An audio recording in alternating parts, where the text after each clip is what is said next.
it's Sai guys and welcome back to my channel. So for today's video, ang gagawin natin is the review for the Vice Cosmetics. Itong Phenomenal Lip Kit and yung lipstick nila.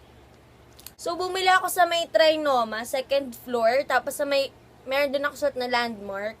Sa may gilid na, nandun yung Vice Cosmetics. And then, dito lang siya nakalagay sa paper, pero gusot-gusot na.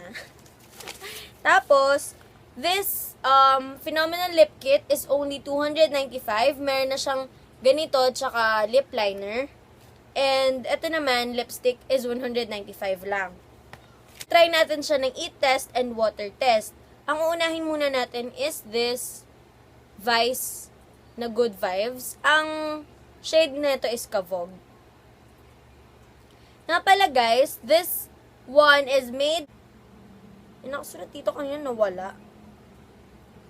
Ulit nga. Teka lang, ano?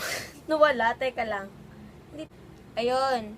It is made in China, but it is designed and formulated in Los Angeles, California. So, ito muna itatry natin na. Shade niyan is Kavog. Open natin. It will be a first impression review kasi, yan o, tinatanggal ko pa lang siya. So, yung packaging niya maganda. Sa pictures, akala ko ang pangit, pero sa personal, maganda siya. Tapos, akala ko nakadikit sa tube yung mga ingredients, pero hindi pala. Nandito siya sa may plastic. So, ito na yun. Ito-try na natin siya. Wala pala akong lipstick na suot. So, let's try. Lalapit ako para makita nyo talaga. Pero mga salamin. Ito, salamin ako dito pala. OMG.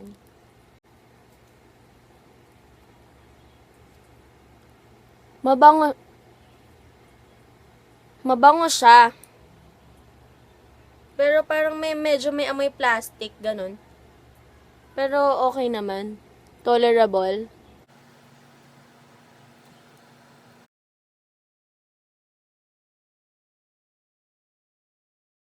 Tura ng Kavog. O, diba? Kabog talaga. Beshi. Lumalaban. O, yan siya. Kung makikita nyo, mayroon mga ano dito. Kasi nagbabalat yung lips ko ngayon. Pero ito yung itsura ng Kavog.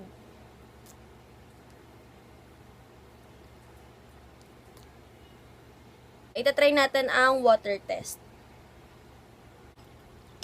Iinom ako ng water. Titingnan kung long-lasting siya. Kasi nakasulat dito, long-lasting, tapos hydrating, to creamy.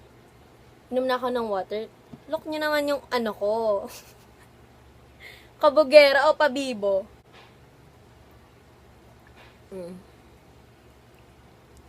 And food testing naman. Natin dito yung pang-commercial.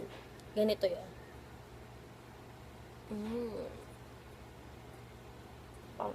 Isa pa. Dahil nagugutom ako talaga eh. So, medyo sa may inner part, natanggal siya. Ngayon naman, kakain naman ako ng hotdog. Ano ba talaga to? Taste test to.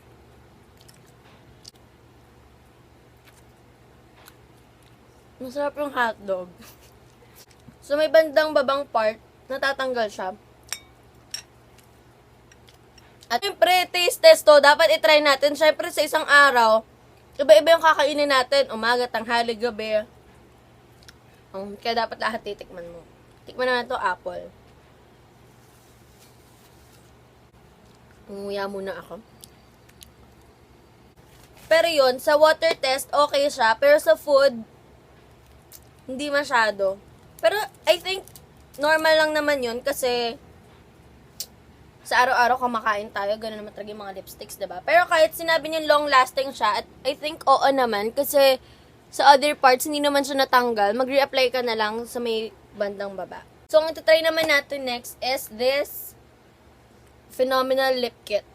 Ang shade naman na kinuha ko is Pony. Open ko muna siya. Tatanggal pala muna ako ng lipstick. And mahirap siyang tanggalin. So, feeling ko long lasting talaga siya. Kakainis yung nagpupukpok sa kapitbahay, ah. Yan, tapos na siyang magpukpok. So, eto na yon. Kulit. Ano ba ginagawa dun, Kaz? Kakaloka to, ah. Yung shade na kinuha ko is Pony. For the packaging, ang cute niya. Para siyang yung yung Kylie, ganun yung tsura niya. Ang cute. Kabogera. Tapos, ayun, tama, may lipstick pa dito na ganyan. Yun na nga. Tapos, guys pala, yung lipstick nila is good for 24 months. Nakalagay dito. Tsaka dun sa lipstick nila. Open natin. Ay, kabog! Ang ganda! Look nyo, oh. Nakaganyan, nakahiwalay. Kaya siguro kahit malaglag to, hindi siya madadamage, diba? Ang cute. And, pag open natin, nihila siya. Ang ganda, oh. Parang nakasecure talaga yung lipstick nyo.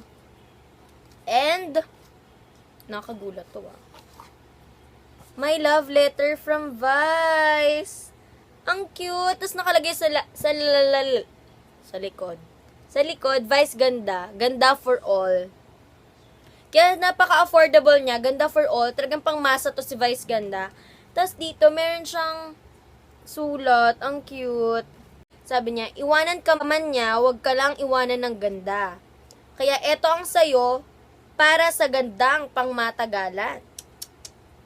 From Vice ganda. Ganda for all. Ayun nga guys, iwanan na tayo nila ha. Wag lang ng ganda. Kaya dapat guys, dapat bongga tayo lagi. Dapat pretty, ganyan. Kaya ito yung gandang pangmatagalan. O pangmatagalan daw to. Mas matagal pa ata talaga sa jowa mo. Trust. Sere, no? O, ayan, may love letter nga from Vice. Uunahin natin is this lip liner. Ang cute niya, oh. And then, open na natin siya. Smooth Glide Lip Liner. Tingnan natin talagang smooth siya. Ito siya. Etong kabilang shade, yung Pony, lighter shade to. Nude, ganon. O, try natin siya. Lalayo na lang ako.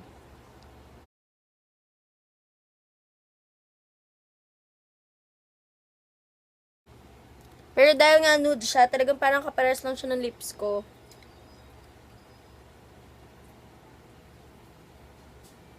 Yun yung difference. Ito yung lip cream niya. Phenomenal Matte Liquid Lipstick niya. Ito, mabango to. Amoy cream. Creamy nga, no? Amoy cream. Apply na natin.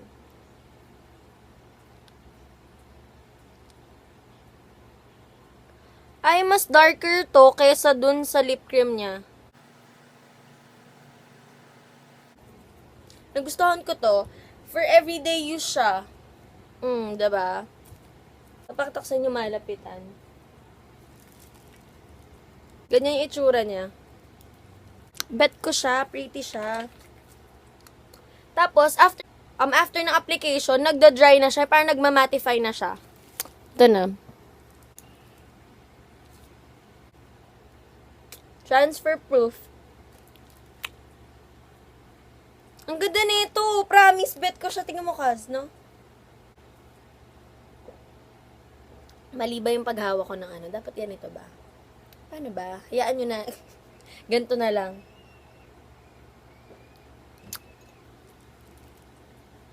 So, walang nagbago after natin uminom ng water. Tingnan natin kapag nga pa rin nagbago. Hotdog.